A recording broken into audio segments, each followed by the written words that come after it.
Olá, boa tarde, estamos de volta. Bem-vindo ao FutureCon Digital Summit, o evento virtual do FutureCon, trazendo um pouquinho do que você encontra no conteúdo do evento físico aqui para o mundo digital. Você que está nos assistindo, não esqueça de compartilhar a sua participação aqui nas suas redes sociais e ao fazê-lo, marque a nossa hashtag FutureCon Digital Summit.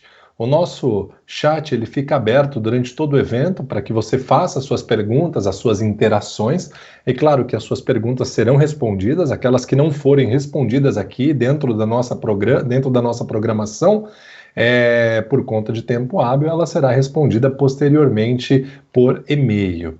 Abrindo a segunda parte do Future Congress, hoje com o foco em 5G. É com grande honra que apresento o senhor Leonardo Euler, ele que é presidente da Anatel, que fará uma apresentação sobre redes privadas no cenário 5G. Seja muito bem-vindo, Leonardo, é contigo.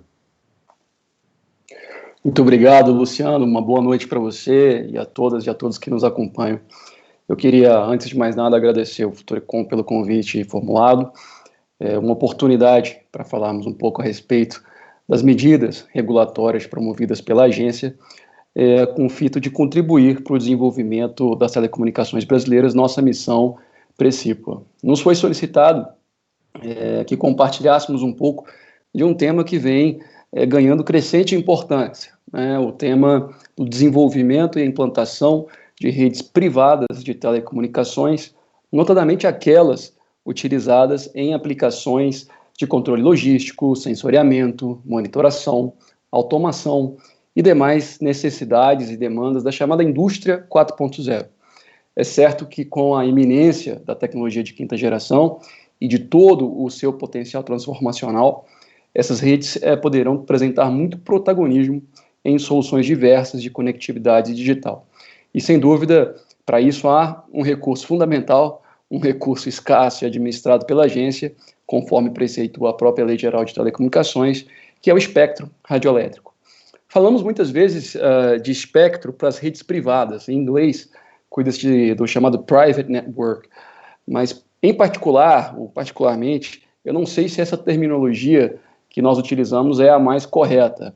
Ora, se as redes das operadoras que prestam serviços de interesse coletivo, né, a Vivo, a TIM, etc., são, por óbvio, privadas.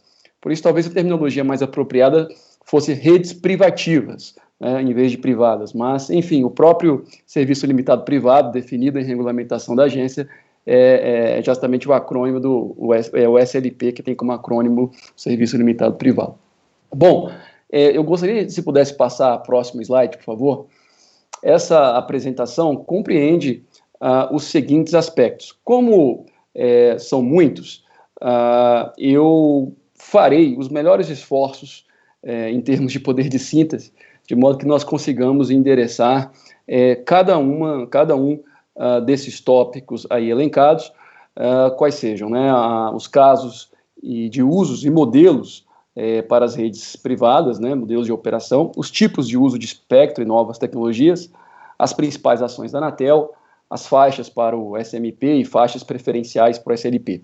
Bom, próximo slide, por favor.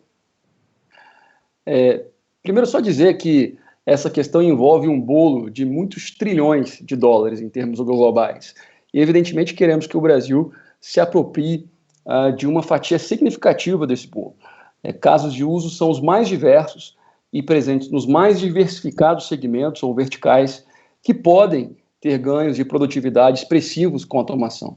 E sem ganhos de produtividade, nós não temos crescimento econômico sustentável. Então, produtividade e competitividade são elementos fundamentais nesse debate e, com certeza, esses ganhos serão gerados em diferentes verticais. E aqui a gente só exemplifica algumas delas, como os portos, refinaria, manufatura, construção, mineração, logística, energia, óleo e gás. Lógico, pensando também no agrobusiness, 23% do nosso PIB, pensando na indústria de transformação, que já teve um peso muito mais significativo na parcela do nosso PIB e poderá voltar a ter um protagonismo maior justamente com essas novas aplicações. Bom, poderia passar o próximo slide, por favor?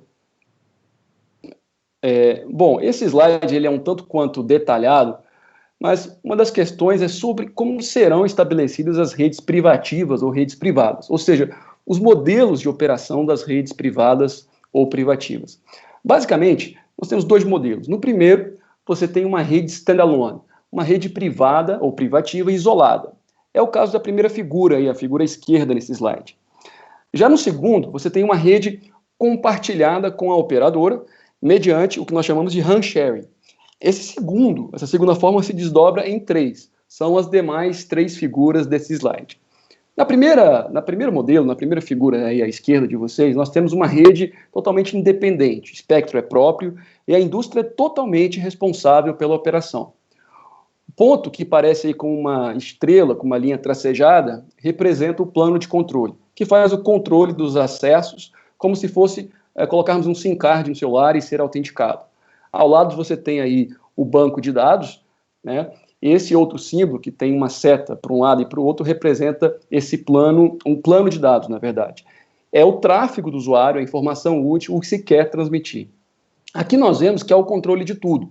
Os dados fluem somente dentro da rede. Esse símbolo de nuvem aí é o controle de processo na rede privada. Sensores, robôs, etc. O que diferencia isso da indústria hoje com as perspectivas advindas com 5G? Não apenas a conectividade, mas também toda a inteligência aplicada e o controle dinâmico intrínseco com o processamento da nuvem das redes 4G. E essa nuvem aí representa todos os processos controlados dentro da rede. Esse outro símbolo aí, que parece alguma coisa de química, né, ali dentro, ele representa as aplicações, né, ou sensores, dispositivos, robôs. E a nuvem representa os dados fluindo. Então, na rede standalone, você terá o plano de controle, que é essa linha tracejada, e o plano de dados, tudo dentro da sua rede, isolado da rede externa. Esse muro aí de tijolo representa o que a gente chama do firewall, né? Oficialmente pode estar conectado com a rede pública ou não. Se quiser, fica isolado. Caso esteja conectado com a rede pública, tem a proteção do firewall. Portanto, temos uma rede independente, espectro próprio, e a indústria é responsável pela operação total da rede. Agora, partindo agora para os casos que falamos de RAN sharing para redes privadas, então nesse segundo caso aí, nessa segunda figura da esquerda para a direita, nós temos uma operadora compartilhando parte do recurso com a indústria. Então são três opções básicas, né? Você leia-se aí essas traços rosas que vão representar aí a rede pública. Quando eu falo rede pública, das prestadoras tradicionais do serviço móvel pessoal, né? TIM, Vivo, etc. A parte em azul representa os recursos de rede privativos. Então, nesse segundo caso, a herb é compartilhada, a estação rádio base, o espectro é da operadora e as funções de rede são segregadas. O controle da rede e do tráfego de dados é feito totalmente pela indústria. Aquela herb pode servir apenas à aplicação privativa, é uma indústria, por exemplo, ou pode também atender a rede pública, pode ser compartilhada, isso depende do modelo de negócio. Ou seja, nesse ambiente de RAN sharing, o espectro é da prestadora e a herb é compartilhada. As funções de rede são segregadas. Dentro da indústria, você tem o plano de controle e o plano de dados. O eSIM ou SIM card eletrônico será válido apenas dentro daquela rede. Por outro lado, a operadora terá o mesmo plano de controle para os clientes fora da rede privativa, por assim dizer. Então, a indústria é a dona da maior parte da rede, pois tem o total domínio do plano de controle e do plano de dados. Bom, sem querer também ser muito detalhado, e esse talvez seja o slide que nos demande mais uma explicação mais detida, essa terceira opção, que também está na categoria do RAN sharing, se apresenta numa configuração em que o controle da rede é feito pela operadora e você tem uma separação lógica feita por Network Slicing. E os dados da indústria não fluem pela rede pública. Ou seja, o processo industrial é controlado e flui dentro da minha rede industrial.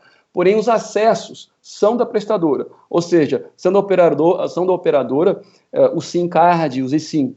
O símbolo do banco de dados, vejam aí, é metade rosa e metade azul. Então, os acessos, mesmo dentro da indústria, são da operadora, mas os dados fluem apenas dentro da rede privativa. Aqui o controle de rede é feito pela operadora, que diz se o usuário pode ou não pode logar na rede, a parte da autenticação. Existe uma separação lógica que é feita por Network Slicing e uma das camadas será otimizada para um cliente de interesse restrito com rede privativa. E naquela camada os dados fluirão apenas dentro dessa rede, não se misturando com os dados que flui na rede pública. Bom, porém, toda a autenticação, como eu disse, é feita fora da rede, na rede da prestadora de interesse coletivo.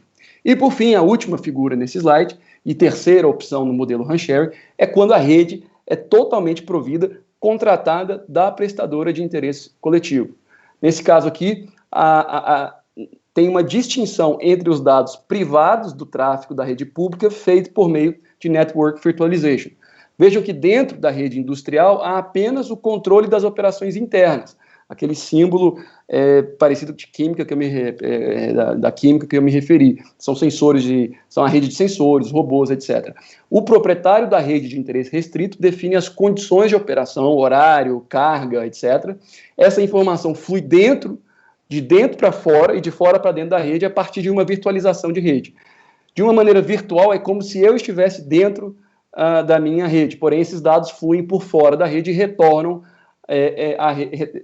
à rede interna. Então, nessa opção, nós temos uma rede totalmente provida pela prestadora, existindo uma distinção dos dados privados do tráfego da rede pública, feito por meio de Network Virtualization. E o 5G, ele permite a criação de várias redes virtuais, e pode parecer, de fato, que os dados estão todos apenas dentro da indústria, mas não, grande parte está ao todo, nesse caso, todos os dados também estão trafegando fora. Bom, explicado as condições de contorno de cada um desses modelos de negócio, eu passo aos demais slides. Se puder passar, por favor. Agora, só é importante dizer, considerando toda essa convergência tecnológica e todas essas possibilidades, sobretudo com as perspectivas do 5G, que é o principal gateway de internet das coisas no mundo, as prestadoras de telecomunicações têm o desafio também aqui de se posicionarem além de meras fornecedoras de conectividade, mas de serviços de valor agregado a partir da oferta de uma solução otimizada para aquele cliente, seja nas áreas de transporte, agricultura, energia elétrica, produção industrial, segurança, enfim, até mesmo serviços de saúde. Algumas pessoas já me perguntaram se o princípio da neutralidade de rede, consagrado no Marco Civil da Internet, poderia impor restrições às aplicações dessa tecnologia. Eu entendo que não. Engenharia de rede e necessidade de priorização é intrínseco ao 5G. Só faz sentido fazer network slicing, virtualização de rede, se for possível a priorização do tráfego, uma vez que aplicações que exijam baixa latência, que é aquela velocidade de resposta, requerem prioridade em relação às demais aplicações. Uma aplicação de videoconferência, por exemplo, requer uma latência muito inferior a uma aplicação de um e-mail. A engenharia do tráfego não pode ser pré-concebida como ofensa ao princípio da neutralidade de rede. Mas agora no próximo slide, já partindo também um pouco aqui para as principais ações e normativos regulatórios, eu vou destacar alguns, mas muito rapidamente. Primeiro, a resolução 617, aí já falando um serviço limitado privado como um serviço convergente dentro do serviço de interesse restrito. O RUI já foi previsto no regulamento de uso de espectro a possibilidade de uso em caráter secundário, mas é preciso dar um pouco mais ainda garantia para que o usuário em caráter secundário, até para evitar a ociosidade do espectro em centros urbanos menos populosos, por exemplo, e o RUI precisa dar essa estabilidade e previsibilidade para aquele que quiser utilizar espectro em caráter secundário. Nós estamos trabalhando nesse sentido. Em 2017, nós revisamos também o regulamento de radiação restrita com atos de requisitos técnicos aprovado em nível de superintendência. A Fentocela, inclusive, é regida agora por um arcabouço muito mais simples, uma vez que o seu regulamento foi revogado, Então, esses novos regulamentos permitirão que as Fentocelas sejam instaladas de forma muito mais flexível, desburocratizada. No caso de indústria e de grandes clientes, os prestadores e os usuários têm mais facilidade para contratar redes privativas e personalizadas, enfim, para atender às necessidades por conectividade e soluções específicas da indústria 4.0. Bom, os novos, eu destaco também a atualização do PPDUR, que simplificou a cobrança e restringiu os custos administrativos, nesse próximo slide. Também a aprovação do regulamento que moderniza e atualiza o PDD-FF, e a aprovação do RGL, o Regulamento Geral de Licenciamento, e o Regulamento Geral de Outorgas. As condições de uso podem ser especiais. Esses novos regulamentos, eles concretizam uma importante iniciativa para atualizar, simplificar e amenizar o impacto burocrático envolvido na prestação do serviço, especialmente no que diz respeito aos prazos e custos administrativos. E o Regulamento Geral de Outorgas, que a gente fala de RGO, também alterou uma série de normas da Anatel, entre elas o Regulamento de Uso de Espectro de Radiofrequências, chamado RUI, de forma a possibilitar a autorização do uso de radiofrequências, ainda que sem prévia destinação ao serviço pretendido, mas numa área delimitada, desde que associada à exploração de um serviço de telecomunicações de interesse restrito. Então, essa iniciativa materializou o que a gente convencionou chamar de outorga por polígono, né? Ou seja, uma empresa pode requisitar faixas e canais de radiofrequência para desenvolver aplicações nos espaços geográficos onde ela realiza suas atividades, como, por exemplo, jazidas de mineração, plataformas petrolíferas offshore, plantas industriais, centros de distribuição, fazendas, né, na agroindústria, etc. Bom, passando para o próximo slide, por favor. Aqui é só mostrando aqui um pouco da quantidade de espectro destinado em diferentes faixas de radiofrequência que a Anatel já fez. Hoje são 1.079 MHz já destinados, por óbvio que há certa banda de guarda no meio de todas essas diferentes bandas, então não quer dizer que nós falamos de 1.079 MHz útil, mas tudo já foi ofertado ao mercado, à exceção das faixas de 2.3 GB, que nós vamos ofertar 90 MHz, e 3,5 GHz, que nós estamos discutindo ainda, e ambas participarão, integrarão o próximo edital de direito de uso de radiofrequência, que ficou convencionado por edital 5G, que será certamente o maior edital da história da agência. Agora, é muito comum que as faixas de espectro sejam divididas da seguinte forma, né? Até 1 GB nós falamos de faixas de cobertura.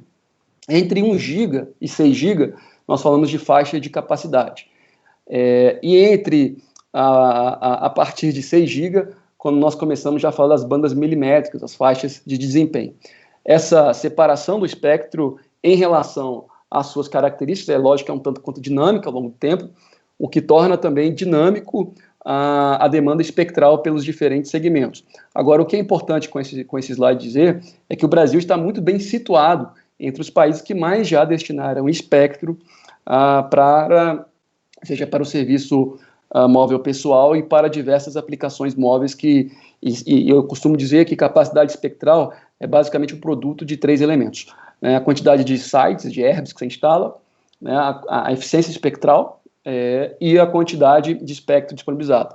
E a Anatel tem disponibilizado já uma quantidade robusta de espectro, já tem destinado e, enfim, com esse novo leilão nós vamos sedimentar uma posição muito diferenciada em relação aos demais países do mundo.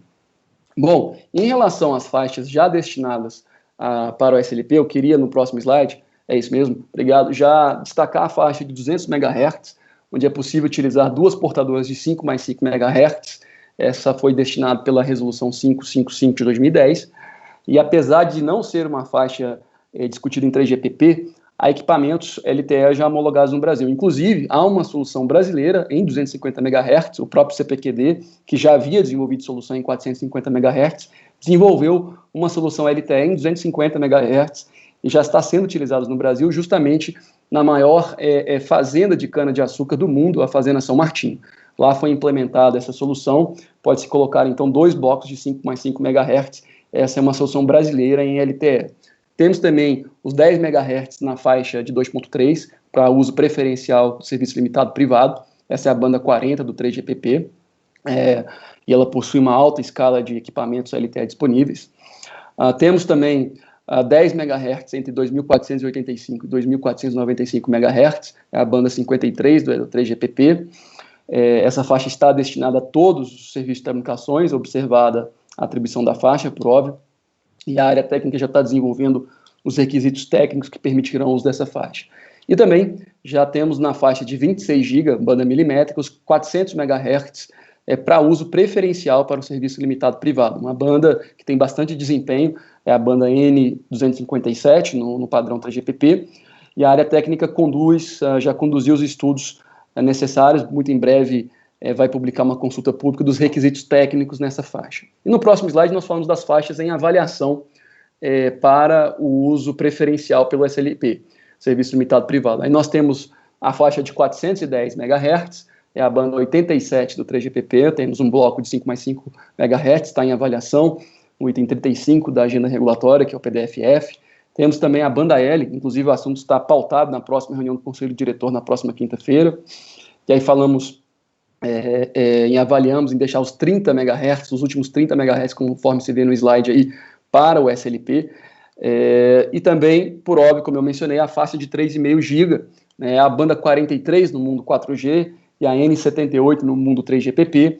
Nós estamos discutindo esses 100 MHz em TDD entre 3.7 e 3.8 GB. Evidentemente que a 3,5 é a principal porta de entrada para o 5G em razão do ecossistema já desenvolvido. Nós estamos avaliando isso no âmbito do edital, e muito embora existam dificuldades para explorar serviços de interesse coletivo nessa faixa de 100 MHz, é possível utilizá-la em grande medida para aplicações de baixa potência em ambientes controlados. Contudo, essa é uma faixa também que tem certas restrições, já que ela é cocanal com serviço fixo por satélite, então será basicamente small cells. Em julho também a área técnica deve findar os estudos para definirmos questões como tamanho do bloco, faixa de banda de guarda, distância, uso indoor, outdoor, etc. Bom, agora eu destaco também a faixa de 4.8 GB, que é a banda N79 do 3GPP, onde nós podemos deixar uma parte preferencial para o CLP, algo em torno de 80 MHz. Estamos estudando algo entre 4.830 e 4.910 MHz. Bom, no próximo slide, concluindo, nós temos outros desafios, outras perspectivas, né, como o mercado secundário de espectro, cuja possibilidade veio com o advento da Lei 3.879, a principal reforma microeconômica do setor de telecomunicações desde a sua desestatização, e evidentemente isso vai ter um mercado secundário bem estruturado no Brasil pode ser também bastante útil para o desenvolvimento de aplicações industriais.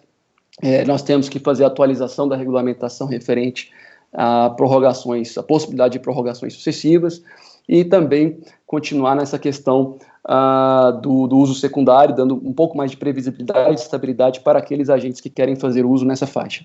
Enfim, continuamos também a trabalhar bastante na simplificação da regulamentação de serviços de comunicações. Só no ano passado nós revogamos mais de 180 resoluções, o que significa a maior simplificação regulatória que nós temos feito, mas não apenas diminuição da carga regulatória, mas também essa simplificação é muito importante. Isso eu posso concluir é que em todas essas iniciativas, eu acho que é importante frisar, a lógica que tem norteado sempre foi e vai permanecer a de se permitir o uso mais eficiente e racional do espectro para, de modo compartilhado e coordenado, se evitar ociosidade, o desperdício desse recurso limitado em benefício, por óbvio, do maior número possível de interessados. As medidas que a Anatel tem tomado certamente contribuirão para viabilizar soluções que proporcionem maior competitividade e ganhos de produtividade para os diversos segmentos da cadeia industrial brasileira. E essas soluções passam por conectividade digital, fator de redução de custos e de aprimoramento do controle e dos processos produtivos. Eu acho que com esse meu último slide, eu queria agradecer novamente a oportunidade do Futurecom, sempre uma oportunidade singular para que a gente possa também mostrar como a Anatel tem trabalhado, como tem empenhado esforços no sentido de atender diversas demandas. Hoje o espectro, todos diferentes segmentos costumam bater na porta da agência solicitando acesso ao espectro seja em caráter primário, e evidentemente é uma tarefa bastante hercúlea, no sentido de fazer uma gestão eficiente do espectro que possa também, ao final e ao cabo, propiciar uma alavanca para diversos segmentos da economia brasileira. Eu tenho bastante expectativa, sobretudo em relação às outorgas por polígono, polígonos bem definidos. Acho que isso pode representar uma nova perspectiva para aqueles stakeholders que querem ter um acesso em condições muito diferenciadas em termos de espectro, uma vez que, bem definido esse polígono, uma aplicação indoor numa área bem definida, até que não há que se falar de interferência. Desde que sejam dotados os procedimentos de outorgas inteligentes e mais rigorosos. A diferença até entre caráter primário fica relacionado mais a um direito porque garante ao interessado o direito subjetivo de invocar a proteção do Estado. Então, se tiver interferência, ele acionaria a Anatel para uso desimpedido. Entretanto, se nós falarmos de uma plataforma offshore, ou de uma mina, ou de um polígono bem definido, a diferença entre caráter primário e secundário é irrisória, é só o que está escrito no papel. Se a operação é de automação dentro de um ambiente confinado, não faz muito sentido essa diferenciação. A única diferenciação seria um asset patrimonial, caso esteja em caráter primário, sobretudo com a possibilidade do mercado secundário.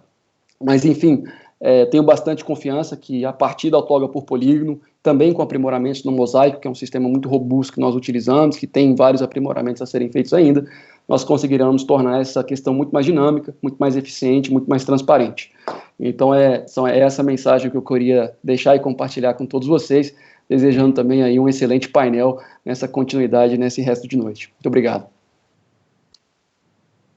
Nós que agradecemos, Leonardo Euler, presidente da Anatel, pela sua contribuição, pela apresentação. Muito obrigado. E você que está nos assistindo, a sua interatividade é muito importante para a gente. Continue utilizando o nosso chat para as perguntas e a gente vai respondendo aquelas que forem possíveis aqui no nosso tempo, e as que não forem possíveis devido ao tempo, a gente vai responder posteriormente via e-mail. Compartilhe também a sua participação aqui conosco, utilizando sempre a hashtag FutureCon Digital Summit.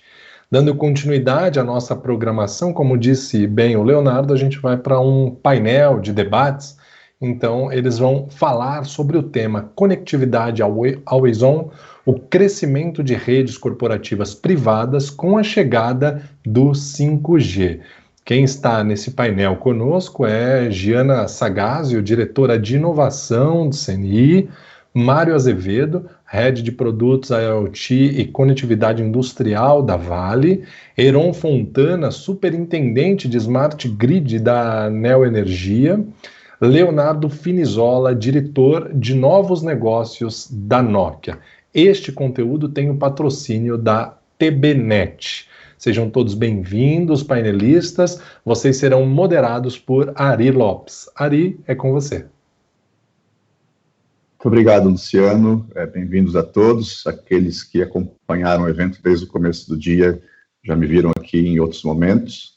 Então, seguimos aqui com a programação com o painel de redes privadas ou redes privativas, como bem colocou o presidente da Anatel, Leonardo Euler. Esse tema é bastante interessante. Nós temos visto o aumento da demanda, não só no Brasil, mas ao redor do mundo, por redes privadas. Diversas indústrias vêm buscando contratar soluções dessa natureza, e naturalmente o setor acaba também desenvolvendo uma série de soluções para atender essa demanda. O que nós temos visto são distintas empresas buscando soluções que garantam uma conectividade segura, né, de baixíssima latência, de alta disponibilidade. Durante esse painel nós teremos visões aí de representantes bem significativos, eu diria, do lado tanto da oferta quanto da demanda de serviços de rede privada. Então, acho que teremos aqui um debate bastante rico, com pontos de vista bastante complementares. E, portanto, para começar, eu gostaria de pedir para a Giana, aproveitando aqui, né, como representante do CNI, nos dar um panorama de como que está essa questão de transformação digital dentro da indústria brasileira, como que está o nível de maturidade dessa discussão aqui no nosso setor. Eu imagino até que a questão do coronavírus deve ter impactado de maneira importante, né, essa visão. E também falar um pouquinho de quais setores você acredita são aqueles mais prontos, preparados para essa evolução mesmo. Jana, com você.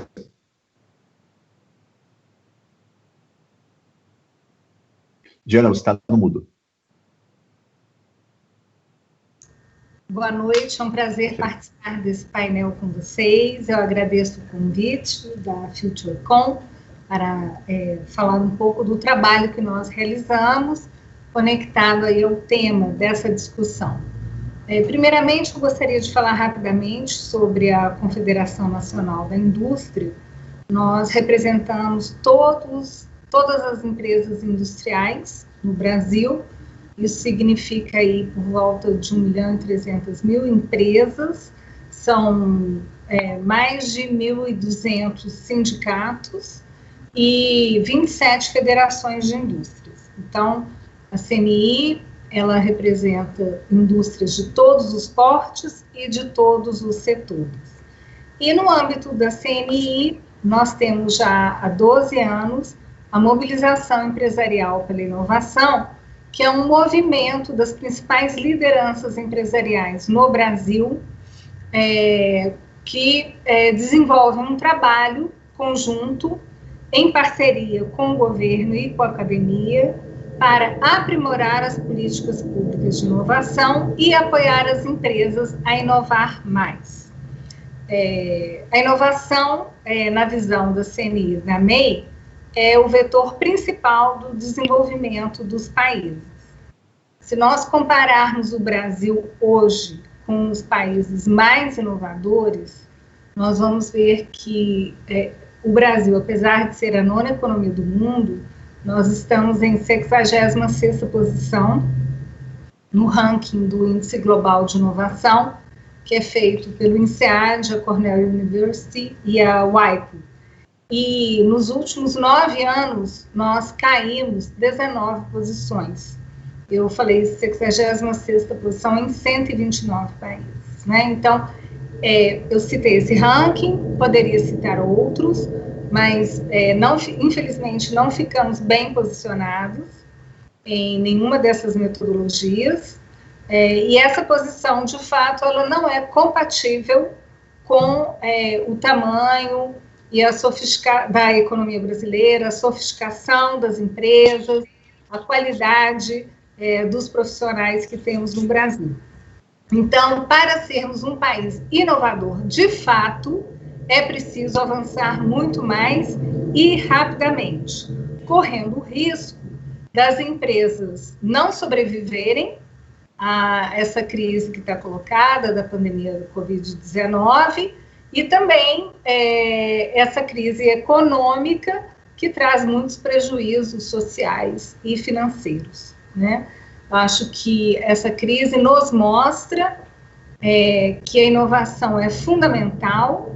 As empresas que não inovam, elas não podem crescer e participar dos mercados internacionais. E, nesse sentido, a MEI, a Mobilização Empresarial pela Inovação, vem desenvolvendo um trabalho que procura abordar essa questão de uma maneira sistêmica, porque temos ações no que diz respeito ao aprimoramento do marco regulatório da inovação no Brasil. A MEI foi fundamental, representando o setor empresarial, em defender a inovação, a inserção da inovação na Constituição brasileira, em propor, com a visão do setor empresarial, o que deveria conter o novo marco de ciência, tecnologia e inovação no Brasil. Também fizemos propostas para a regulamentação desse marco, também sustentamos, defendemos a manutenção da Lei do Bem, que em 2015 existiu uma proposta do governo de suspendê-la, e ela é fundamental para que as empresas possam inovar, alavancando muitos recursos privados para a inovação. E assim como na questão do marco regulatório, nós também desenvolvemos trabalhos no que diz respeito à qualificação dos profissionais para o ambiente da inovação. Existe uma agenda de recursos humanos para a inovação. Fizemos uma proposta para modernização dos cursos de engenharia no Brasil. Essa proposta foi implementada pelo Conselho Nacional de Educação com as novas diretrizes curriculares de engenharia, e nesse momento estamos trabalhando junto com instituições parceiras na implementação dessas propostas e também no aprimoramento do ensino de STEAM, que é muito utilizado nos países mais inovadores, para estimular os jovens a entrar para as carreiras de tecnologia e inovação. Fazemos também uma agenda de inserção global via inovação, com imersões em ecossistemas de inovação, onde os nossos executivos e executivas podem conhecer o que está acontecendo nos principais ecossistemas de inovação no mundo e também no Brasil. Sobre essa agenda, amanhã nós lançaremos uma parceria com o SOSA, que é uma plataforma global de inovação aberta de Israel, mas que está presente em Tel Aviv, em Nova York, em vários outros países do mundo, e pretendemos conectar as empresas que operam no Brasil de uma maneira rápida aos principais ecossistemas de inovação no mundo e às principais tecnologias disruptivas que estão disponíveis no mundo. As empresas têm várias estratégias para inovar, elas podem inovar com suas equipes internas, com equipes que são dedicadas ao desenvolvimento de pesquisa, desenvolvimento e inovação, elas podem inovar de uma maneira colaborativa, junto com outras empresas, com institutos de ciência e tecnologia, e também com a inovação aberta. O diferencial dessa parceria é que ele já nasce internacional, acessando as principais redes de startups, de fundos de venture capital e de empresas que estão na fronteira do conhecimento. Esse esforço nosso da CNI, da MEI, agora junto com o SOSA, é um esforço para poder apoiar as empresas com serviços de inovação, de forma que elas possam acessar esse conhecimento e essas tecnologias de uma maneira mais rápida e muitas vezes até mais com um custo melhor do que se elas fossem desenvolver sozinhas, né? Em pesquisa recente da CNI, com executivos de empresas médias e grandes, 83% dessas empresas, desses executivos, declararam que a inovação é fundamental para que as empresas possam superar esse momento de crise da saúde com a pandemia da Covid-19, para que elas possam continuar a existir e a crescer. Então, nós entendemos que a inovação é a principal estratégia de desenvolvimento do país e temos trabalhado no sentido de apoiar as empresas, a indústria, a se tornar mais forte. Porque os países desenvolvidos são países que têm uma indústria forte, né? A indústria, ela cria empregos de qualidade, a indústria, ela está presente em todos os setores. Se a gente pegar, por exemplo, o agrobusiness, né? Que precisa de máquinas, de equipamentos, de inteligência artificial, enfim, a indústria, uma indústria forte, fortalece a economia dos países e nós temos trabalhado nesse sentido. Obrigada. Muito obrigado, Giana. Uma coisa que você comentou que me impressiona muito é o fato de nós estarmos perdendo posições, né, no ranking global de inovação. E isso mostra muito o fato de que... Isso é uma boa ilustração, né, do fato de que o mundo não vai esperar o Brasil para se desenvolver, né? Nós precisamos realmente correr atrás e em muitos aspectos nós ficamos para trás nessa disputa. Nesse tema de redes privadas, que nós, como eu comentei anteriormente, ele fica dentro desse guarda-chuva de transformação digital. Nós temos aqui no painel alguns bons exemplos de empresas que começaram a investir, começaram a perceber, começaram a sentir a necessidade, né, de aumentar provavelmente a produtividade, a segurança no ambiente de trabalho, seja qual for o objetivo final, eles já começaram a implementar suas soluções. Então eu gostaria de passar a palavra para o Mário, para poder entender um pouquinho mais na Vale. Vocês recentemente anunciaram, né, um investimento numa rede privada. Então, gostaria de perguntar para você quais foram os motivadores para essa rede, o que a Vale busca, quais são os planos que vocês têm ao implementar uma rede desse tipo. Bom, gente, boa noite a todos. Queria agradecer enormemente aí a oportunidade que o FutureCon está dando para a gente falar aqui de um assunto tão estimulante, né, e tão importante para a sociedade como um todo, não só para aspectos econômicos, mas aspectos sociais também, né? E também, óbvio, um prazer estar aqui falando um pouco da nossa Vale, né? Quais são os nossos desafios, o que a indústria 4.0 tem a ver com a gente. E aí, assim, antes até de falar um pouco de redes, né, de questões mais técnicas, eu queria até falar um pouco de desafios, né, da indústria de mineração. Bom, a gente, enquanto empresa de mineração, a gente tem toda sorte de desafios, né? Como vocês sabem, minério não dá no centro de São Paulo, no centro do Rio ou em qualquer outro grande centro, né? A gente está falando aí de regiões bem remotas, onde você tem questões fortes sociais, né? Você tem dificuldades até de implantar um projeto que seja sustentável do ponto de vista de logística, né?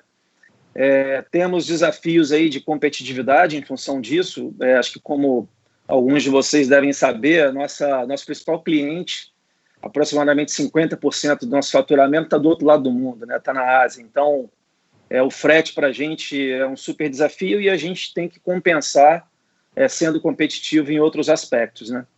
E um deles é justamente a digitalização, né? Como é que a gente consegue extrair o máximo de produtividade e de eficiência das nossas operações, né? Através de automação, de robotização, de internet das coisas, e sempre de maneira cross, né? Priorizando aí a segurança de processos e segurança dos nossos empregados, né? Então, quando a gente, lá atrás, há 3 anos atrás, a gente falou de fazer a operação autônoma, o nosso foco era justamente tirar o máximo possível das pessoas da linha de risco, né? E, ao mesmo tempo, com isso, aumentar a produtividade, né? Aumentar a eficiência, reduzir o nosso all-in cost, né, que a gente chama, que é o custo desde a mina até o cliente, que nesse caso a gente está falando da Ásia.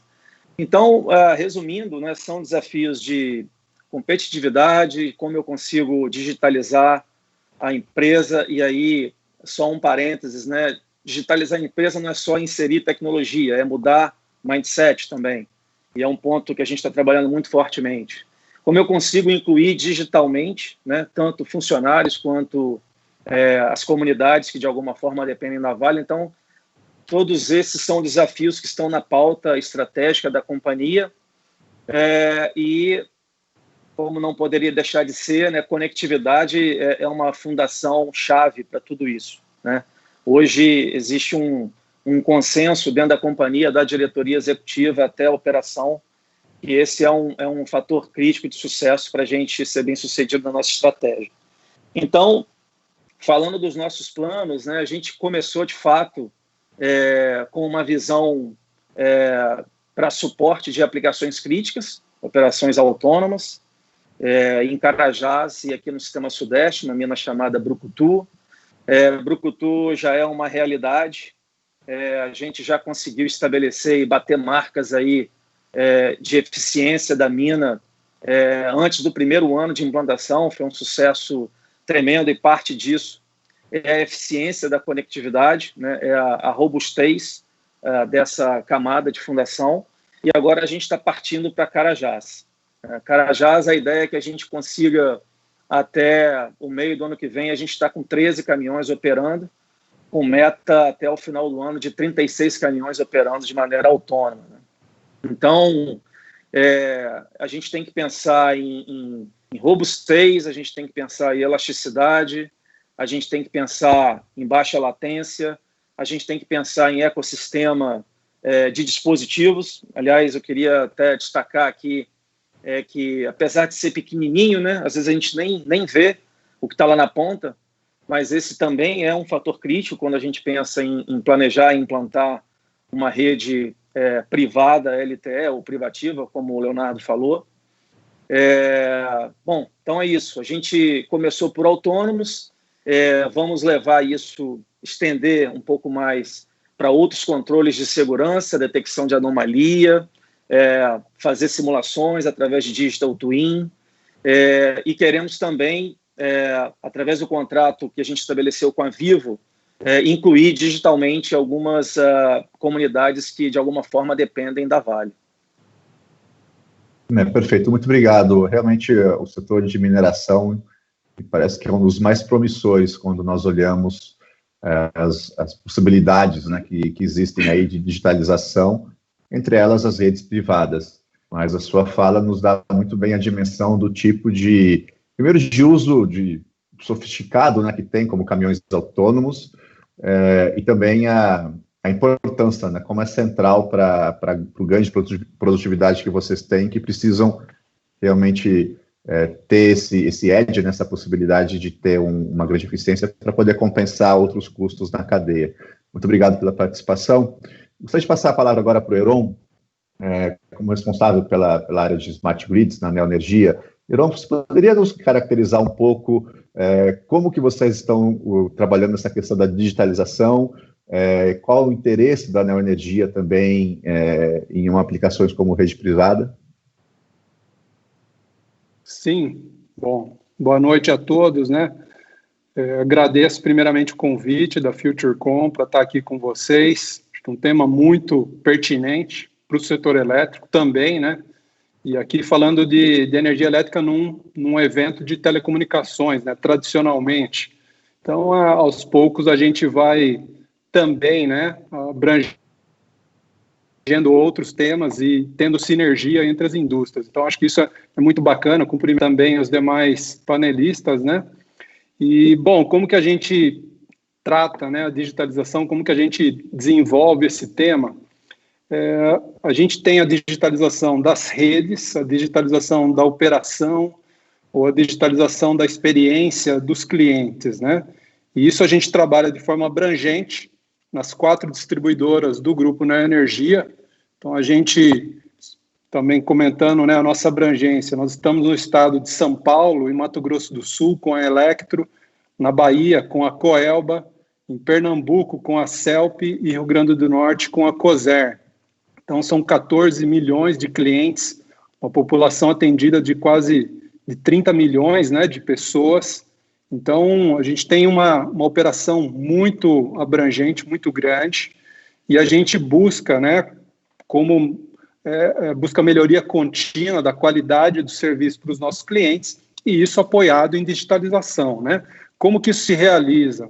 Através de automação de redes, sensorização das redes, medição inteligente, sistemas de tempo real, e isso tudo integrado com inteligência, entregando mais valor para os clientes. Então, isso é um processo já contínuo na nossa empresa, já há algum tempo, e é uma estratégia de longo prazo, a gente prover, né, um serviço de maior qualidade com digitalização.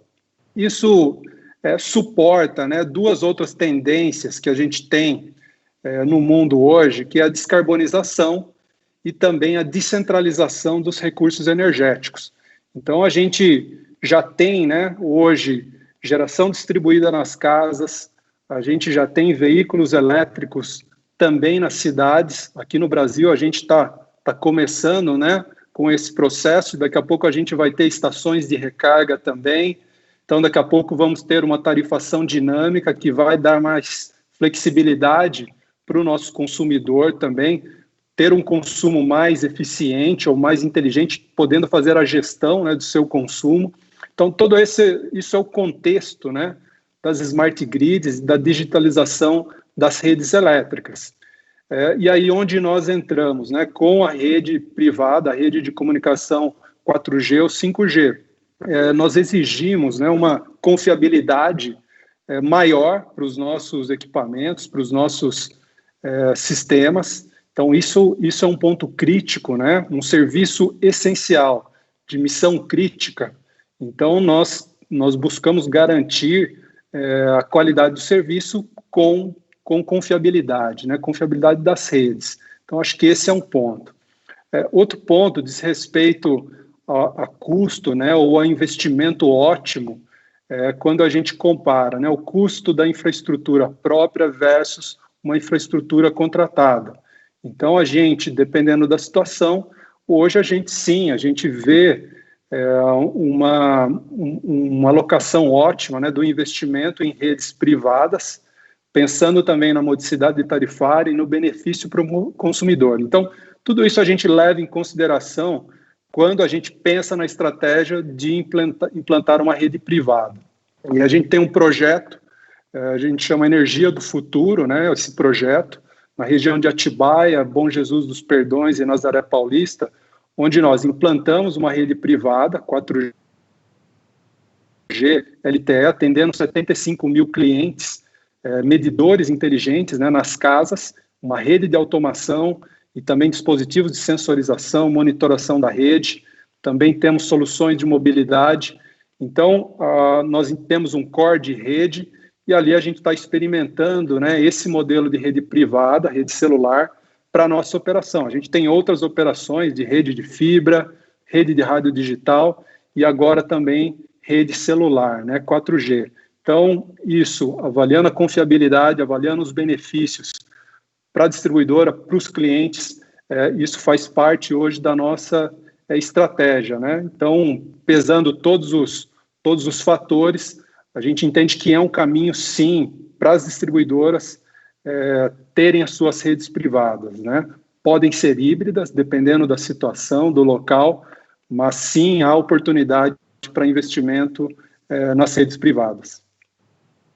Muito obrigado. Interessante vermos como nós temos duas empresas aqui, uma já com implantação acontecendo e fazendo um deployment mais amplo, e a outra, no caso, a Neoenergia, experimentando, testando ainda a tecnologia, mas com vistas aí a seguir com deployment. Bastante interessante para contrastar os momentos, né, de cada um dos setores. Mas percebe que um dos pontos em comum que se está buscando é a eficiência, né? Confiabilidade também, nos dois setores, nas duas empresas, esse foi um tema em comum abordado. Leonardo, passando a bola para você agora, gostaria de perguntar para você, dado o cenário atual que nós temos de Covid-19 e essa crise, né, lamentável, tremenda que nós estamos vivendo, como que isso muda o cenário, por exemplo, de interesse e de adoção de redes privadas pela indústria? Muito obrigado, Ari. Boa tarde. É muito interessante porque nós começamos a trabalhar o tema de LTE privado, eu creio, 3 anos atrás, né? Temos um trabalho muito grande na indústria e aqui com muitas das pessoas, inclusive, que estão nessa chamada. E era um trabalho dentro de um Brasil, naquele momento, era diferente do que vai sair do Covid, né? Para a gente também é uma incógnita o que vai acontecer, nós vemos vários cenários, mas nós partimos inicialmente de entender que havia uma demanda muito grande no mercado, de um lado indústrias, de um lado ferrovias, de um lado utilities, né, e o agro, por exemplo, todas necessitando de conectividade, todas entendendo que estão dentro de um processo de transformação digital em diferentes estágios. E, de um outro lado também, nós, como fornecedores tradicionais, normalmente com as operadoras, debruçando-se agora como chegar perto dessa necessidade, como inserir dentro de uma transformação digital que estava acontecendo no chão de fábrica, na fazenda, na mina, na ferrovia, na distribuidora de energia. E, a partir daí, nós começamos a trabalhar muito com esses atores e foi quase que uma descoberta, porque em cada segmento nós reconhecemos a individualidade deles, não tem como colocar todos na mesma cesta, cada um tem necessidades bem diferentes, cada um tem um modelo regulatório, um modelo de concessão bem diferente, e cada um, no fundo, tem uma necessidade de uso de espectro, de modelo de negócio, que é bem diferente um do outro. A primeira coisa foi reconhecer a diferença. E eu falo isso porque tudo isso é muito útil no momento que nós nos movemos para o 5G. É uma jornada para se entender que, primeiro, a transformação digital vem primeiro.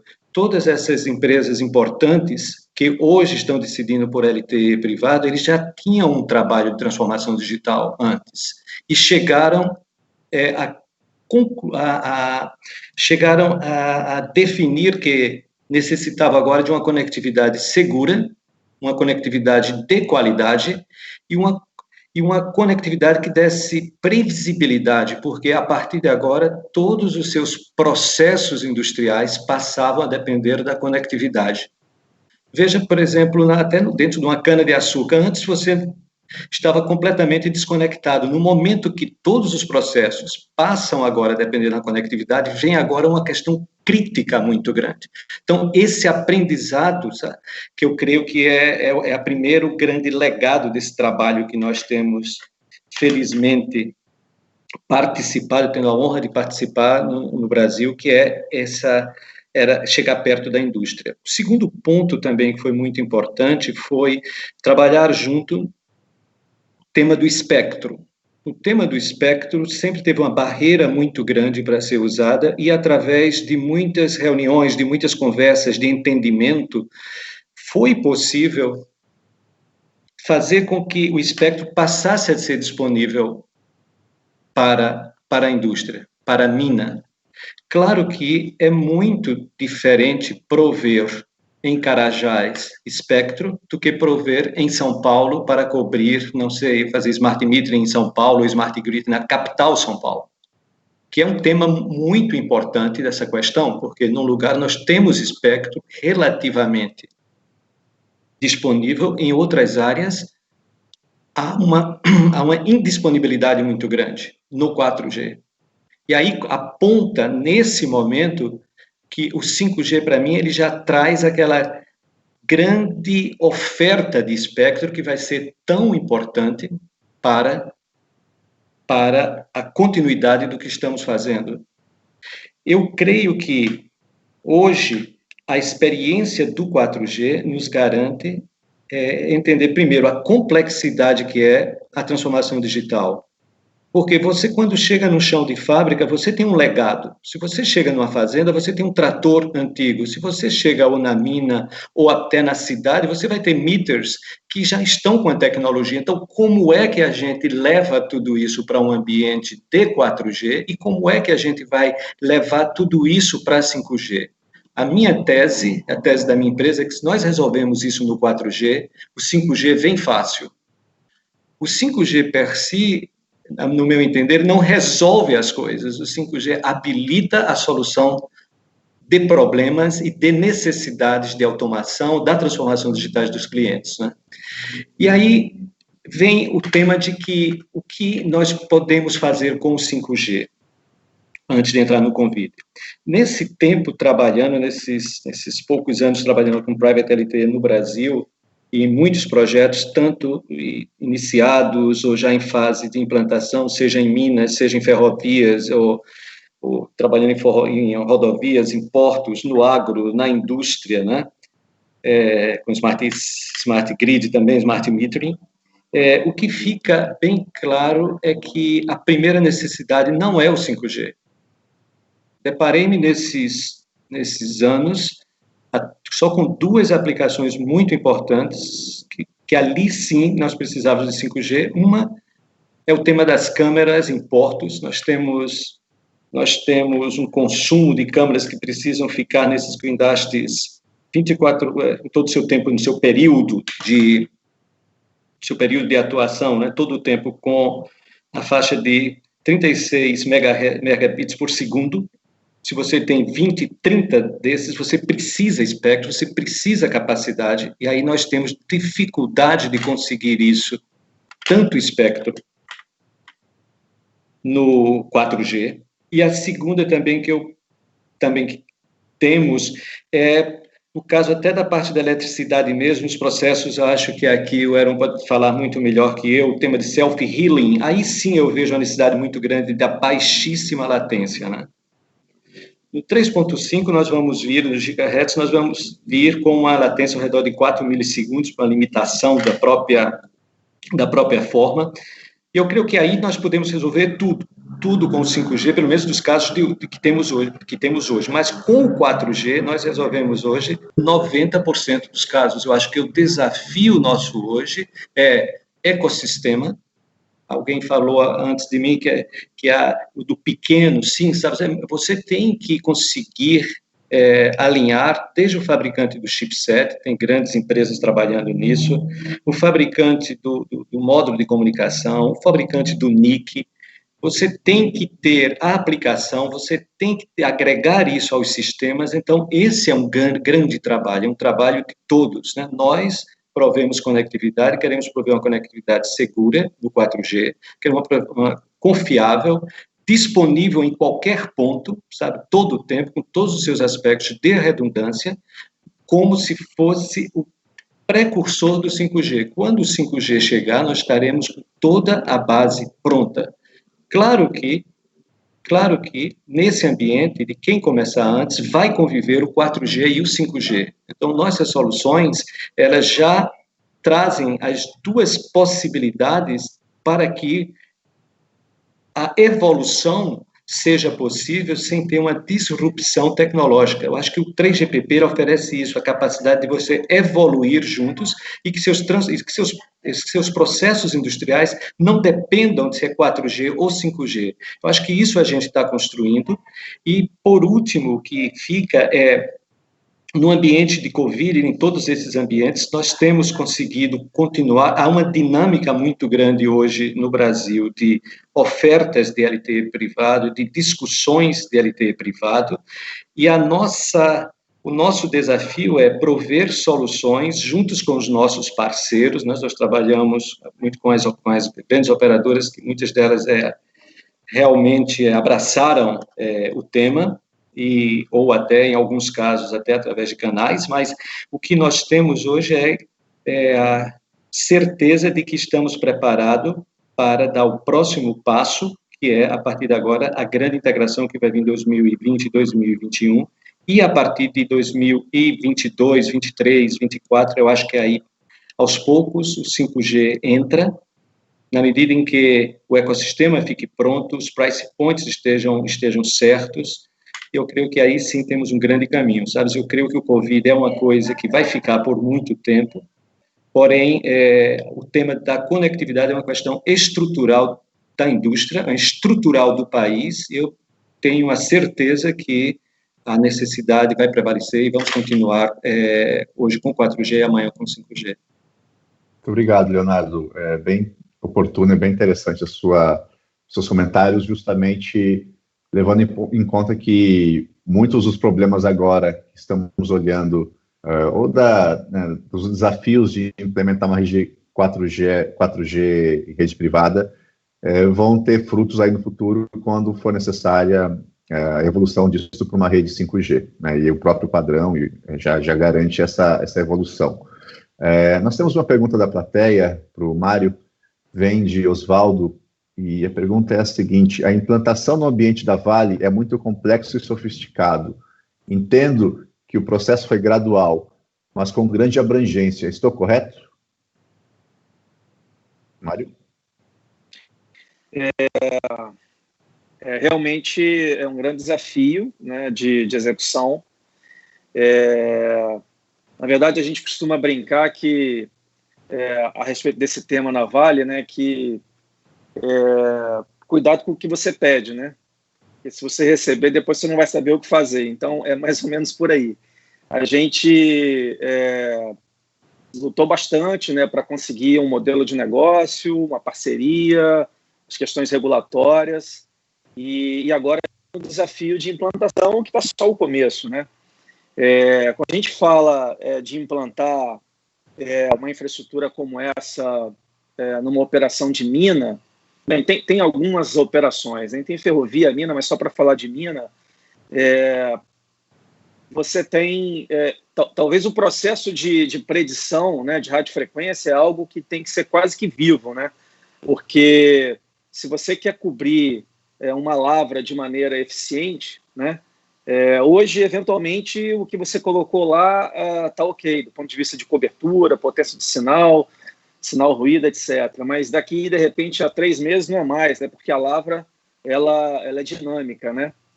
Então, tem essas questões do próprio ambiente de mina, tem muita questão do ambiente em si, que é hostil, né? Que é, de fato, um outro desafio do ponto de vista de durabilidade e resistência dos equipamentos. você tem problema de alta temperatura, problema de vibração, etc. Então, realmente é bem desafiador, né?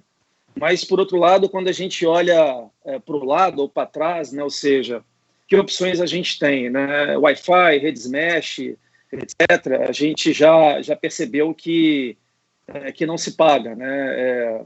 Assim, o custo de manutenção, inclusive, é muito maior. Então, mesmo diante de todos esses desafios aí, a gente entende que a gente está no caminho certo, até porque, acho que o Léo falou bem aí, é uma tecnologia future-proof, né?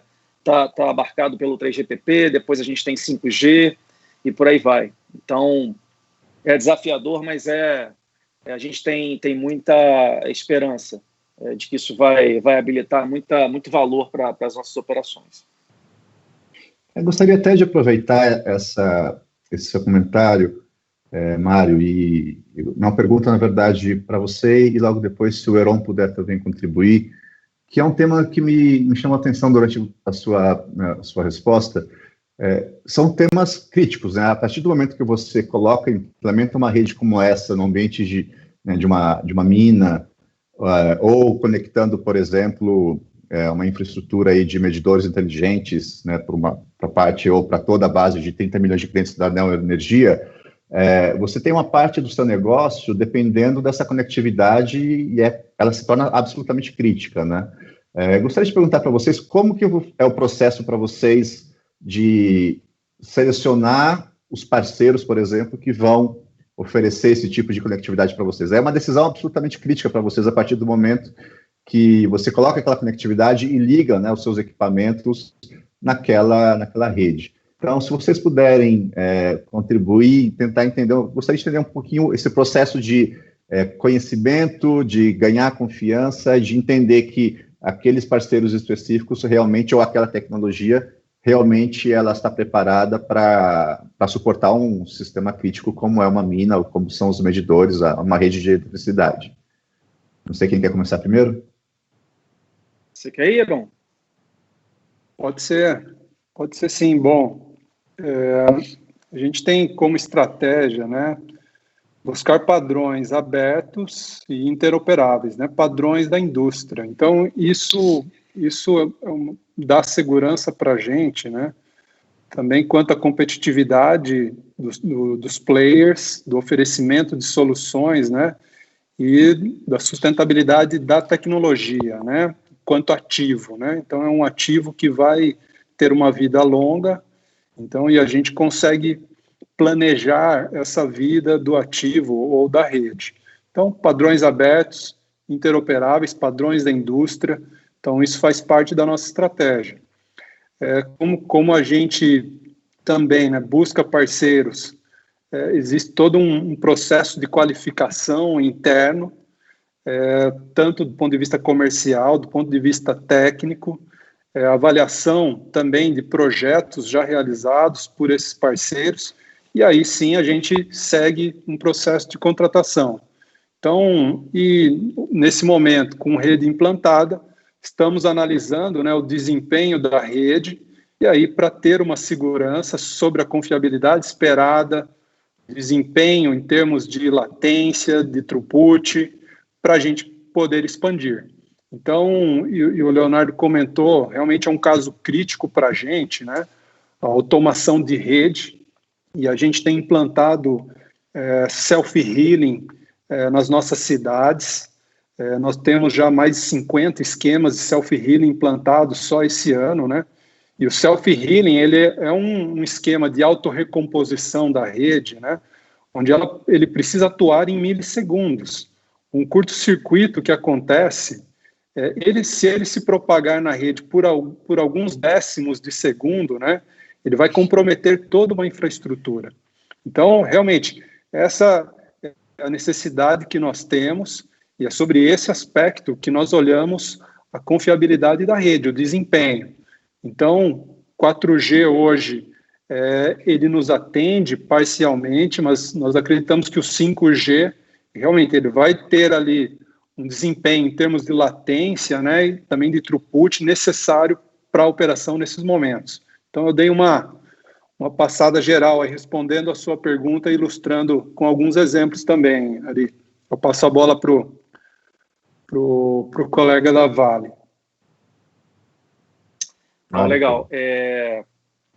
Bom, além do ponto que o Arão colocou, ou seja, toda uma preocupação com padrões, né,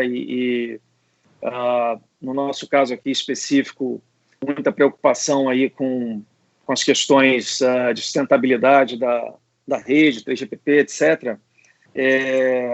Além disso, teve um aspecto bastante estratégico para a gente na escolha dos parceiros, que foi, na verdade, como eu consigo conciliar o aspecto técnico de padrões, né, de sustentabilidade da rede, com aspectos sociais, né?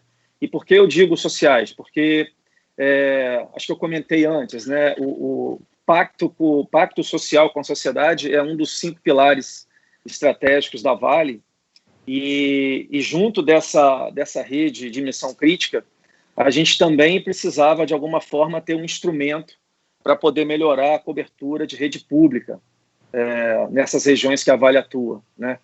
E o contrato com a Vivo, ele preconiza, né, essa questão.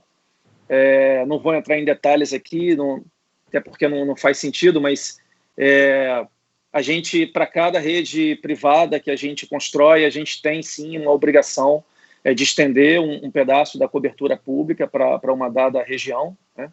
Então, isso é um fator super estratégico para a companhia, e foi um dos critérios que a gente usou aí para escolher a Vivo aí como parceiro, e a Nokia, né? A Nokia, obviamente, por todas as questões de padronização que foi mencionado antes, e também porque é uma tecnologia que já havia a certificação por um dos nossos parceiros de mina autônoma. Isso também foi um aspecto para a gente bastante relevante, dado que a gente queria começar por conectividade para redes autônomas, né? Para ser fera aqui, eu preciso citar um outro parceiro, que eu nem comentei do ponto de vista de caso de uso.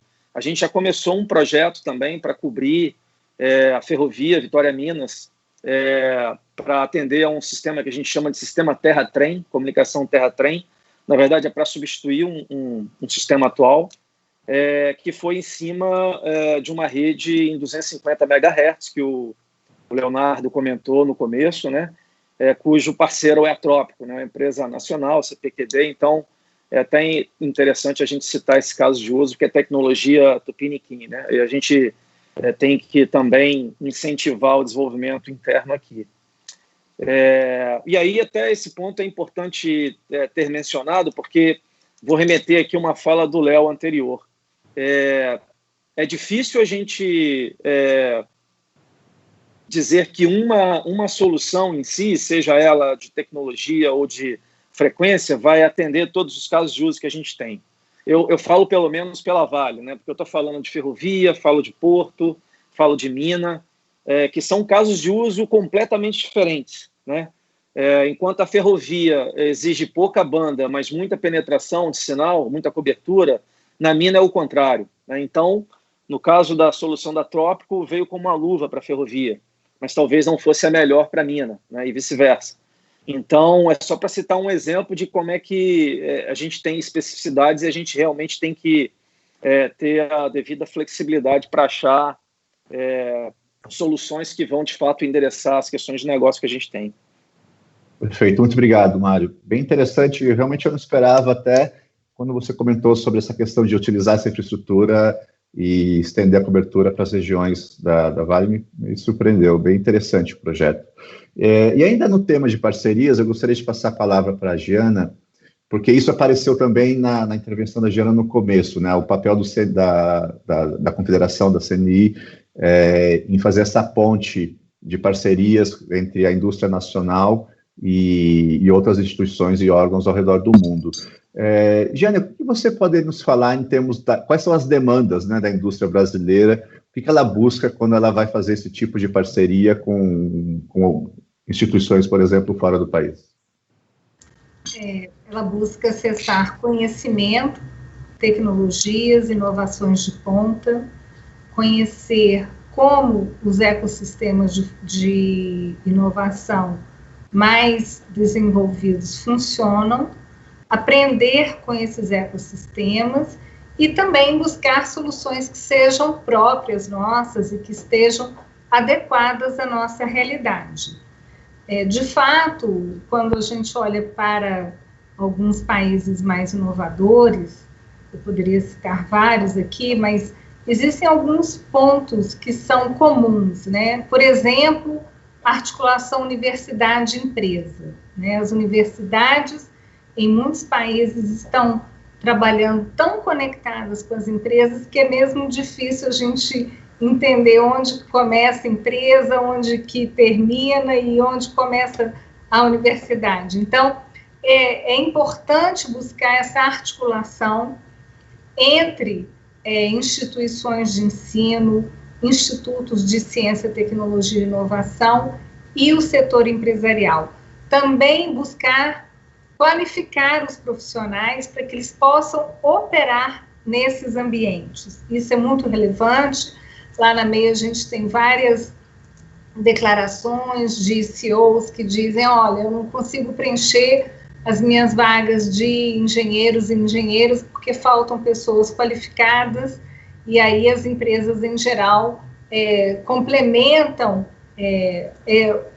a formação desses profissionais com cursos, com estágios, trazendo esses profissionais mais para a realidade empresarial, para a resolução de problemas concretos, com esse perfil articulador e também falando línguas, né? É importante essa internacionalização das empresas, dos profissionais, trazer pessoas de fora para que a gente possa avançar. Eu diria que a parceria com o governo é fundamental.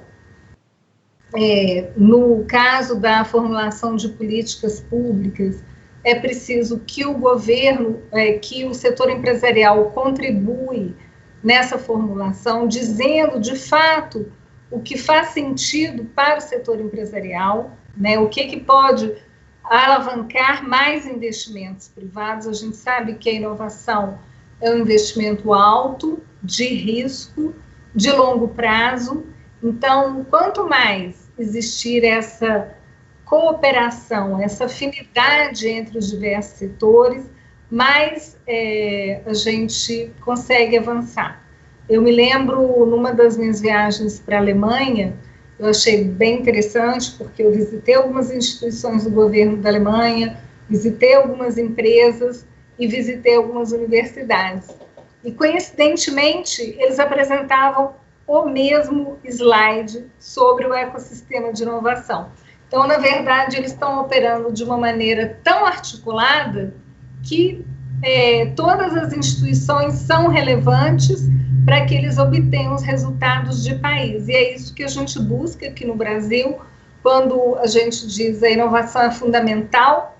A gente, que eu digo as empresas, não só as empresas que já inovam, quanto aquelas que querem inovar e que querem se inserir nessa revolução industrial que é a digitalização.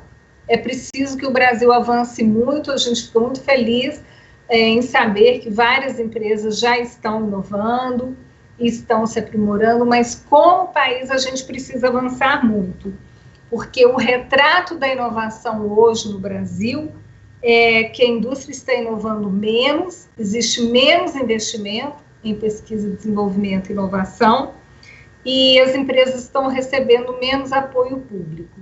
E isso é algo que se pratica em todos os países inovadores do mundo. Só para dar um exemplo do que eu estou falando para vocês, os Estados Unidos, eles têm, em 2018, eles investiram por volta de 550 bilhões de dólares em pesquisa e desenvolvimento.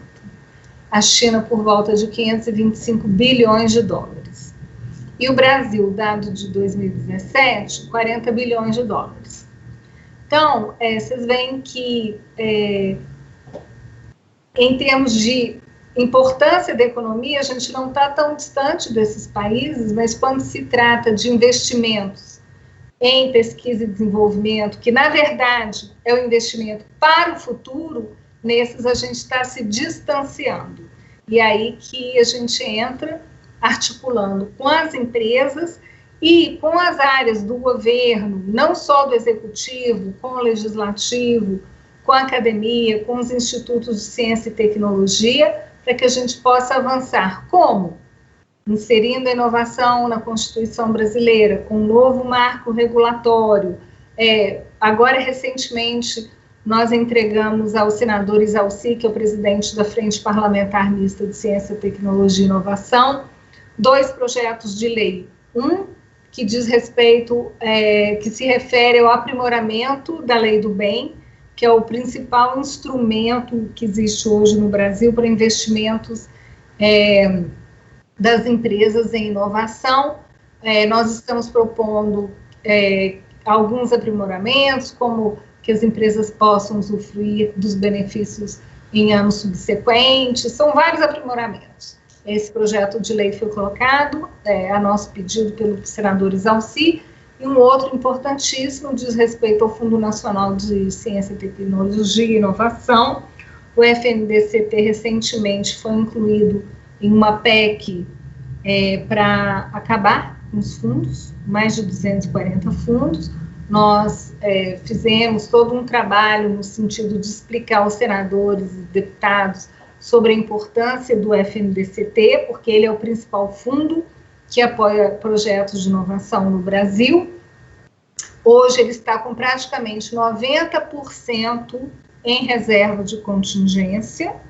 Então, o nosso projeto de lei visa transformar esse fundo em um fundo financeiro, de forma que ele não possa ser contingenciado, e também de liberar todos os recursos que estão em reserva de contingência, porque, principalmente nesse momento que nós estamos vivendo, seria muito importante ter esse dinheiro disponível para as empresas poderem fazer mais projetos e buscar a vacina, os remédios e outras soluções que são importantes para o Brasil, inclusive do ponto de vista de soberania, para que a gente não fique dependente, numa situação como essa, de fazer importação de equipamentos de fora. Perfeito. Muito obrigado, Diana. Bem, nós temos ainda algumas perguntas e estamos chegando ao final aí, temos alguns minutos de painel. Leonardo, eu vou passar 2 perguntas para você e eu peço que você fique aí em torno de 5 minutos. Me desculpe pelo pedido, mas a gente tem que acomodar aqui as perguntas e também o tempo do painel. A primeira pergunta vem do Gustavo sobre como a Nokia vê a adoção de redes privativas no Brasil. Pesquisas internacionais com envolvimento da própria Nokia apontam que aproximadamente 1/3 das indústrias optam por redes privadas standalone, sem compartilhamento com as operadoras. Esse é o mesmo tipo de perfil esperado no Brasil. E tem uma segunda pergunta também, como fica a questão da segurança nos ambientes de redes privadas? Se você puder, por favor, encaixar essas 2 respostas em 5 minutos, eu agradeço.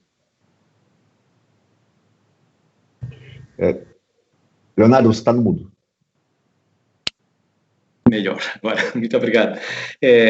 Começando pelo tema da segurança, porque eu acho que é um ótimo ponto, né? Porque segurança tem várias formas de se ver, né? Por exemplo, uma empresa ou indústria que tem um parque sua robótica, ela vai ter muita dificuldade de convencer o seu pessoal de TI a colocar seus dados na nuvem e que todos os seus processos, todo aquele controle seja agora fora daquele ambiente. Então, eu acho que esse ponto de segurança se torna muito importante. Aí é a segurança da própria informação e para que o modelo não pare. E não é muito diferente, porém tem diferença da mina ou da cidade, porque cada uma tem uma criticidade muito grande para ter segurança, e a segurança tanto do ponto de vista de que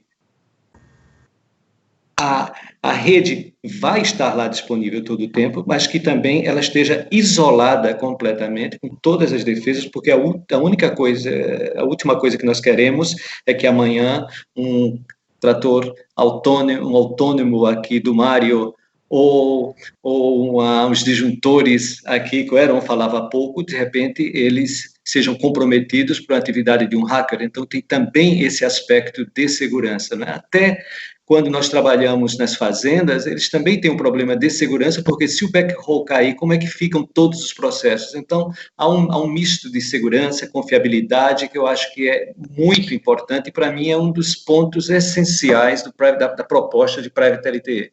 Private LTE passa muito por isso, né?